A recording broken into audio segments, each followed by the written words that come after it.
excuse me one second. If anybody sees the drive, Was it in the computer? it wasn't in there. No, he took this one. I think he put it up top maybe. Okay, all right. You find it or not? No, it's not a big deal. But thank you. Okay. All right. Lead with the pledge. I pledge Allegiance to the flag of the United States of America and to the republic for which it stands, one nation, under God, indivisible, with liberty and justice for all.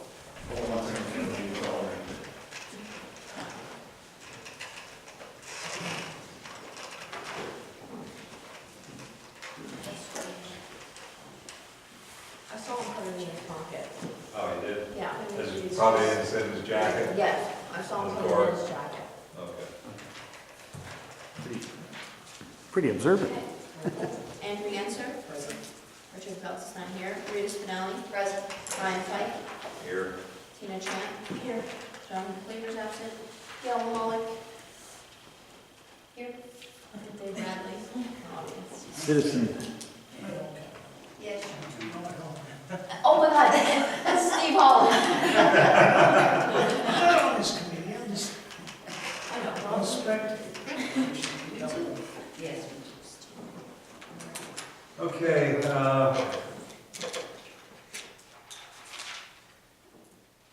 month of February, we basically had 15 daily runs. Any question on the George's bill? Is that okay to process?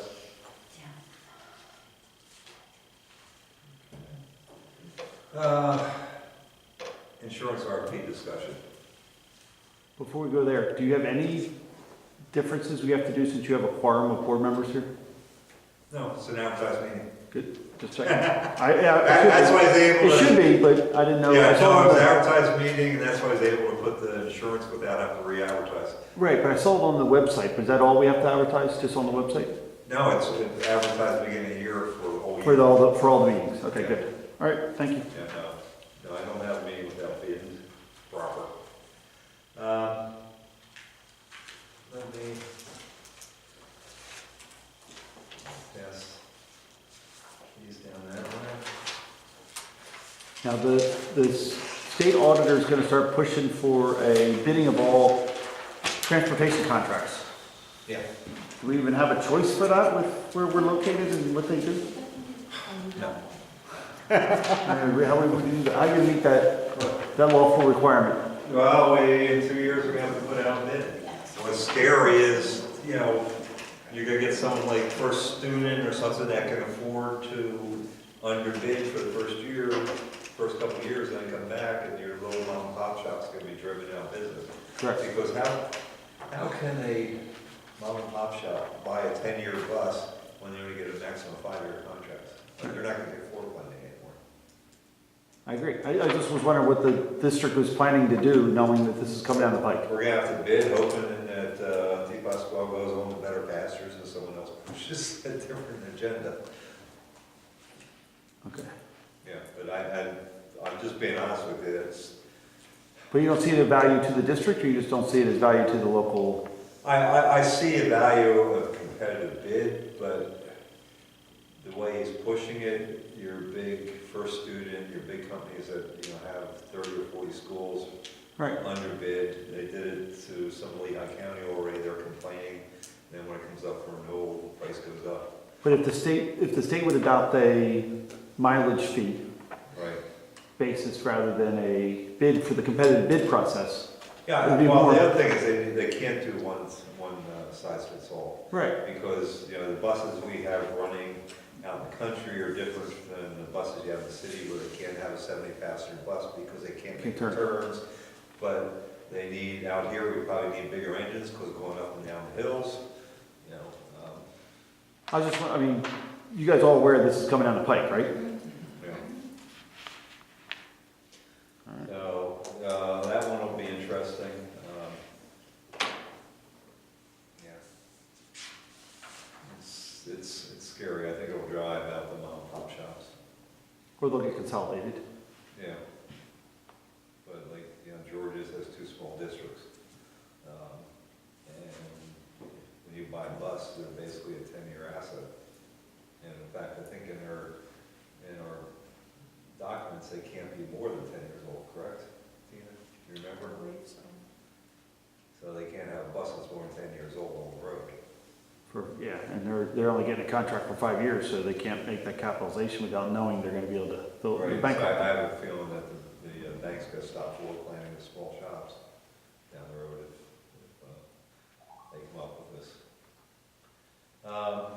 So I just handed out the insurance companies, basically I think for the previous two ones, the first three are existing brokers, what we're paying, and then BSI and Equinox, I think, were the two from the first group of four. There was Hill and Dale, which I think everyone basically said they don't even want to think about it, because they were ones that were suggesting, what was it? Overseas pharmacies. Overseas pharmacies, yeah, we don't want to have. Offshore. And then the other one was from New York, I believe.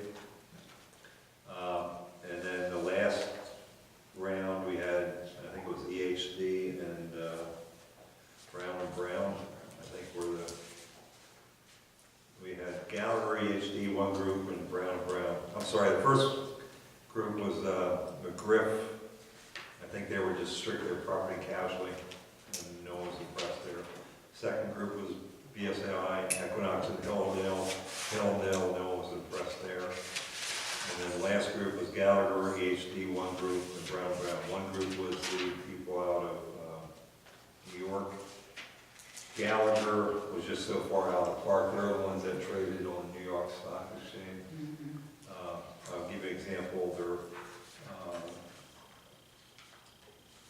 broker / stop loss, they went to one or the other. They wanted to combine. That was $180,000, and their liability was $60,000 a year plus a 15%.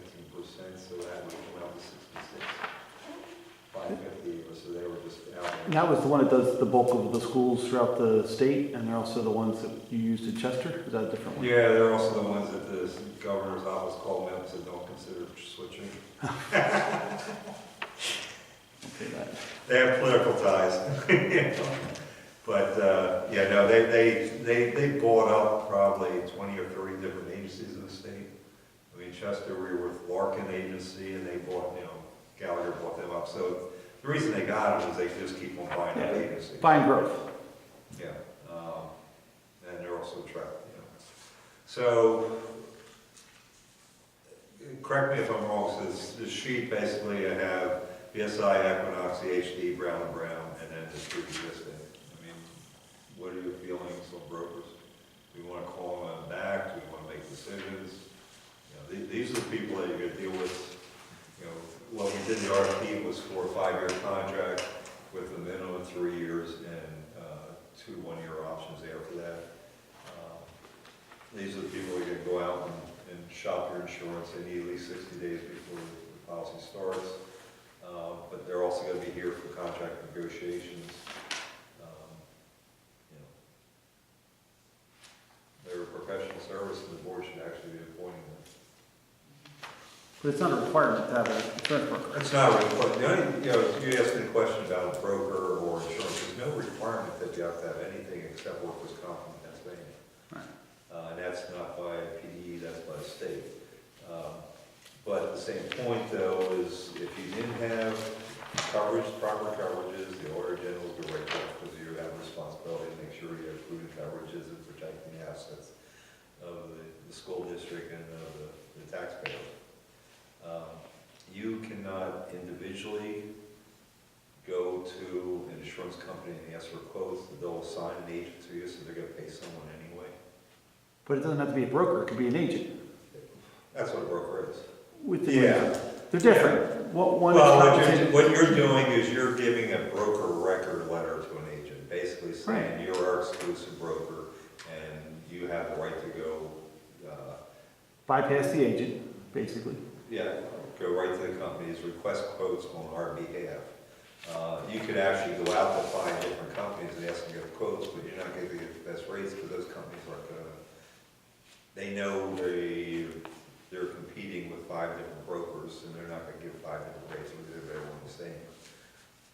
Within that agency. But still, Well, I say, if you go to Aetna, if you have 5 brokers, go to them, asking for a quote for Lehighton School District, Aetna's gonna give you the same price, because they're, or if you go to and ask for their agent, they're gonna give you that same agent, and that agent's gonna provide the same services that these brokers are providing, and we already have a hired employee that's managing. well, they're gonna provide the same services, but Aetna's not gonna give you a guarantee that they're gonna manage the other things like the retirees, or the claims administration, or doing the ACA reporting. That's another thing Joe didn't even mention. They do the ACA reporting each year. There's 2 different filings, one's for the IRS reporting, the other's for the, supposedly that will never see the Cadillac tax, but you still have to report everything. But currently, we have a business administrator responsible for these services. Correct. Yeah. So is there a proposal at all that allows us to buy insurance ourselves and administer that coverage without needing to pay upfront brokerage fees in exchange for that coverage? No. And if we went out and looked at that, you're saying that it's just not going to be competitive, but we haven't actually done it, right? No, I'm saying that someone's gonna get the brokerage fees, get the commissions. Correct. But that'll be a competitive situation at that point. Yeah, It's that's. the same way you have competitive here with brokers. Well, that's what I'm trying to do with brokers. There's like the stock or the liability, they're all asking, ones that we're at, we're all asking just for the commission. But do we ever look at just doing it without a broker at all and say, look, we're just going to buy these 5 coverages and then, No, we have 17 different coverages. okay, but, Just, yeah, well, you sold the policies. right, but if we're getting those coverages from the I insurance guess, but my problem is, I know of who we've had for the last 2 student accident policies. It's been 2 different companies. I don't know if there's 30 out there to offer it or 20 out there to offer. That's what the broker does. I understand, Yeah, we're that's- outsourcing yeah. a responsibility Yeah. to a broker, and we get that. Sure. But as a business, as an entity, as a government district, Right. we have 2 choices, right? We can pick one of these several brokers, Mhm. or we can do the work, part of the work, and let the agent do their part of their work that this broker's doing. Yeah. Ultimately, the amount My of work for feeling the is there- district is not Yeah. more Right. by going directly, you're letting an agent do it. Yeah. But did anyone look at agents and say, can these agencies beat these brokers? I mean, it looks like they didn't even give them the chance. Now, we put out an RP, all the agencies could put in.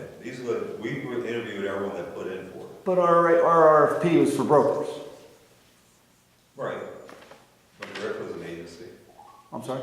McGriff was an agent, and there was, one group was an agent. Right. You know.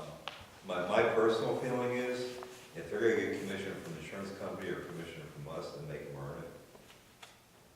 That's what we're basically doing.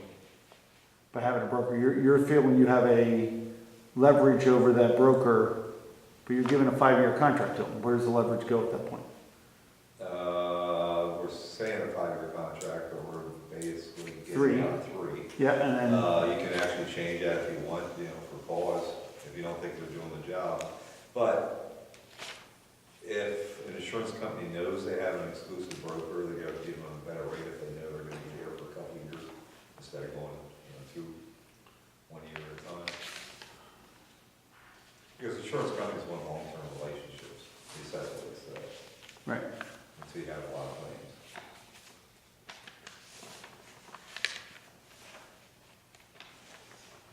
Can't be quiet. Yeah. What do you think of brokers? If I look at this correctly, Right. I'm sorry, Tina. If we look at the 3 that we saw tonight, if we go with BSI or Equinox, we still have to have Macalino, or we can take one of these other people's, Right, unless you went with EHD Brown Brown. EHD and Brown Brown does all 3 ones. all of them, and they don't separate. No, they'll separate. They'll separate. I think EHD. I guess that's my question. EHD, If- basically, the broker said, if you get anything, I'd rather have your property casualty, because that's his expertise, Yeah, um, okay, BSI and Equinox only do healthcare and stop loss. yes. That I know, but I did, that's what I, you know, I. ABCA only does Yeah. healthcare. Sears Fisher only does stop loss. Yeah, You know, Macalino only does property and casualty workers' Right. comp. Did anyone call or ask, say, Gannett and Hutton and say, what coverage do you have and how do you buy it and how do you get it? well, that's St. Luke's now. and St. they- Luke's, did anybody ask that question of them? Well, I didn't ask St. Luke's, but doesn't St. Luke's have its own? Did anybody ask any other large employer within the 100-mile radius as to how they do it? And whether they use a broker or whether they buy insurance through an agency for their business? Well, before, Well, wait, my first question is, did anyone do that work? yeah, before St. Luke's, I got up here, you know, they're, you know, like Kovach has a different broker Yeah. than someone else. But they all have a broker because you have, someone has to place insurance in there. Broker agent's synonymous to me. They have a licensed broker, licensed agent. They're basically the same thing. Similar, right. Yeah. But Um, did anybody call around and ask any other large employer as to what they currently do or how they currently manage the healthcare and liability of their large corporation prior to coming into this meeting today to make this decision? Yeah, we're probably the second largest employer in the company. We are, but did anyone here on the finance committee, That's me. okay, you're on the finance committee, Yeah, did he you said go he out was. and ask, Did I ask my employer? who's your employer? Gave me fire. Okay, did you ask them what they do? And what do? They have a broker? Yeah. And whose insurance do they use? Just changed, I'm not part of it, but Do you know the name of it? I mean, what carrier or what? I mean, are they Aetna? Are they Blue Cross? Are they? it was Blue Cross, I believe that's who they stayed with. Okay. Did you check with any of the other ones? And I checked with KME. I checked with St. Luke's. And then I checked with 3 mechanical contractors that have a couple thousand employees. And I found out basically that if you shop a right agency and you have an HR department, you can mitigate a lot of the risks and you can save a lot of money. So we're gonna have to hire for our. No, we already have an HR department. We just don't use them properly. We have them assigned as Mr. Cleaver. So an HR department has a responsibility. They administer claims, they administer the responsibilities. They are a staff. They're a member of the staff. They're way less than the cost of a broker if you added somebody, but you don't have to because we have a staff that can administer a lot of these responsibilities. Mr. Fike, is our staff large enough to handle the workload that would come in if we offset for having a broker? Not the aptitude needed here to be able to administer claims and talk to people. Wait, that's an It's aptitude. a plus. That's a skill set. All right. Wait, he's talking about the number of people. Do we have the number of people that can administer that responsibility? With what we put on our health broker and liability, workers' comp broker, probably not. Why would you think that we're short? Because we have a workers' comp claim, we fill out the form, we send it to our liability broker, who then processes it through the company. And how many of these claims do we get a year? I would say claims or what actually come in the dollar amounts? Okay. Probably one a week. Okay, so 50 Someone cuts something. a finger, you know, or falls down, or Yeah. kicks something, or, you know, they're all small claims, but they add up. Correct. But that in our administrative office cannot be managed without this broker. But realistically, if you bought your own insurance, you'd have an own agent. And the Right, agent would do some of this work, correct, historically. right, And the HR director that you talked to at St. Luke's, right. right, that does several tasks, but that task specifically adds tremendous amount of value to not only this process, I know what you're but to the saying. rest of the process The as well. district I'm going to has an HR director. Right. Handles all the benefits, handles all the enrollments, you know, changes, things like that. They- Assist in the hiring, Right assist in now, the- we have a person that's trying to do that, also trying to balance a checkbook every month, and also being a right to know officer who is overwhelmed. We have another person handling all the new hires and those types of things. An HR director would handle, hires, handle all the insurance questions. handle Policy compliance. enforcement,